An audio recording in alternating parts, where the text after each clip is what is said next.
behavior of embodying what our ancestors, our Black African ancestors, hoped for. Because Black people in the United States were limited and held down for almost 400 years, that's why Black excellence is so significant, and I'm glad. And we want them to know that it's a competitive world out there. There's always somebody else who wants to have the job they want or start the business they want, and try them to compete and compete well so they can give back and take care of their families like we've taken care of them. Rich Black people versus Black people. Yes. Like, rich Black people are totally different from Black people. Like, Black people don't even, it's like, it's not even the same social class. It's like a whole different type of person. Right. So do you think that, like, are you saying that, like, rich Black people are kind of like a whole different race? Like, they're not even connected to poor Black people? Because you know, most rich Black people come from being poor Black people in the past. Right. You know, this is like, I think we're like the first generation to ever have rich kids. Like, our kids are rich in comparisons to how we came up. You know the first real stages of generational wealth. I'm rich, bitch! Exactly. And you see what you getting. You're getting them Jada Smiths. You getting the motherfucking weirdos, where they're more white than they are Black. And they don't understand, like, Black culture. But they, you know, they'll put BLM on their shit and shit like that because they're trying to do it because it's socially acceptable. But really, they connect more with white culture than they do with urban or Black culture or minority culture in general. So I don't know. I know that there is a big difference between rich Black people and like regular Black people or just Black people. I think, me personally, the biggest difference is that rich Black people are surrounded around totally different motherfuckers. Unless you're a rich Black rapper, you surrounded by people that are probably white or another minority group, but they're highly successful. They're highly capable. They're very rich. They have access to things that you don't. They have lawyers. They can get away with some basic shit that me and you, we're going to jail for 30, 40 years. They can go ahead and do all this type of crazy stuff and they don't even go to jail. They can see stuff that they can't even believe that would happen. They're in different tables. They're sitting at a different table. I think that's what that, and being around that, bro, I think it brainwashes you. Exactly. And I don't think you could ever relate with another Black person again that's not rich. I think it fucks you up. So with that being said, that's the Kanye effect. Like, you explained the Kanye West effect perfectly, because that's how I feel about Kanye. Like, he came out a few years ago talking about some slavery as a choice, and you know Kanye's like he was the biggest pro-Black artist in the world. Like, you couldn't say nothing about Black culture without Kanye coming in and, you know, standing his ground. His mother taught him how to be this way, and, you know, his mother walked with the Black Panthers, and he was, you know, all that. Just for him to come out and be like, yo, like, slavery is a choice.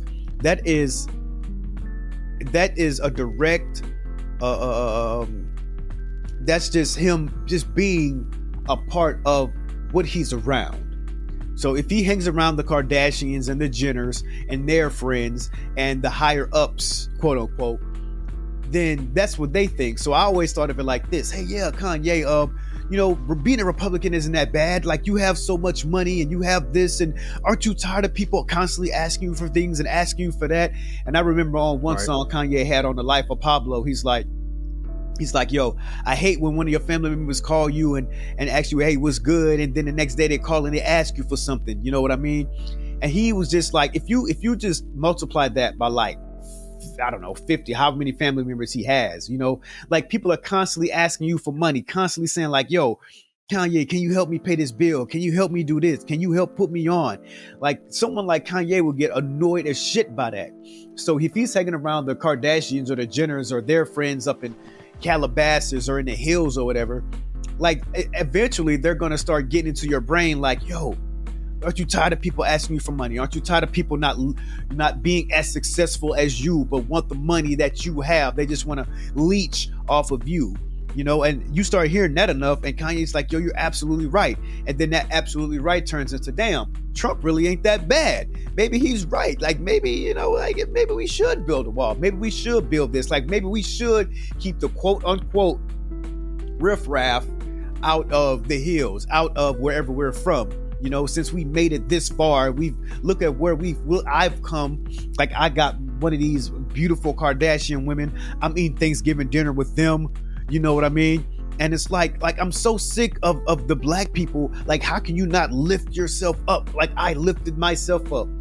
You know, and he's totally disregarding the fact that we're the reason why he was able to lift himself up. You know what I mean? Excuse me. So I always feel like that's the Kanye effect. You constantly hang around a certain type of people.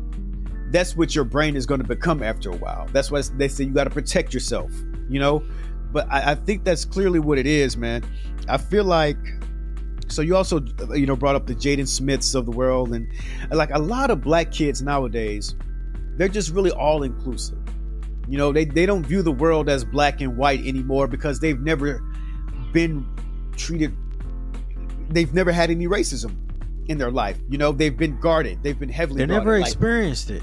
Never at all. And like Will and Jada definitely have in their careers, but they've become so successful that they can guard and block their children from those issues. Like, even race is a huge issue. Yep. But when you got money, you can like hide that and mask that and block that from your kids. So that's why you got like this whole generation of kids that's like, there is no black and white. There is no racism. We're all one. We're all one world, because I mean, I guess it's a good thing too. They've been taught that we're all one. So don't just look at somebody for their skin color. Look at somebody for their brain. Look at somebody for their intellect or what have you. You know, and that's wonderful. That's great. But when that racism hits, it's a completely different monster that they're not ready for yet. And if I can throw in somebody else, I think that's what happened to Childish Gambino, Donald Glover. Because Donald Glover, if you go back in his earlier career, like, he was always successful. He wrote for 30 Rock. He always had like skits on YouTube. His music was always popping, you know. But I really feel like if you listen to his old music, it was always like, you know, he was really into Asian girls. And he was like, yeah, I'm black. He dealt with racism, but his racism was more like he was the only black kid in his neighborhood.